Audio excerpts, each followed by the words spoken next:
ఒకసారి అసెంబ్లీ హాల్లో ముఖ్యమంత్రి కేసీఆర్ గారి ఉంగరం పోయింది. అసెంబ్లీ హాల్ మొత్తం వెతికినా కనిపించలేదు.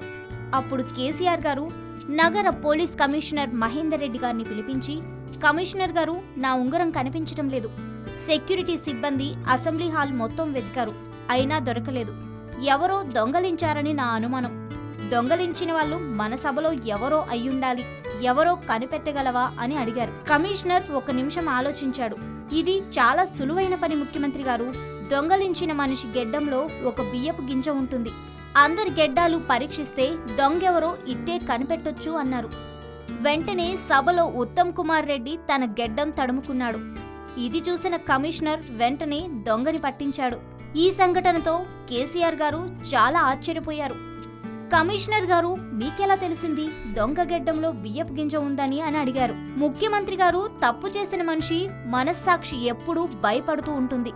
దొంగతనం చేయని వాళ్ళు చుట్టుపక్కల వాళ్ళని చూస్తుంటే తప్పు చేసిన వాడు భయంతో తన గెడ్డం తడుముకున్నాడు.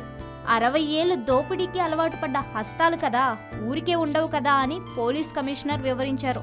ఈ సంఘటన నిజమో కాదో తెలియదు కానీ కాంగ్రెస్ మీద పంచుల రూపంలో సోషల్ మీడియాలో ఈ జోక్ ఇప్పుడు వైరల్ అవుతుంది. హాయ్ యోయో వ్యూవర్స్, సబ్స్క్రైబ్ చేసేటప్పుడు అక్కడ ఉండే గంట సింబల్ ను ప్రెస్ చేయడం మర్చిపోవద్దు.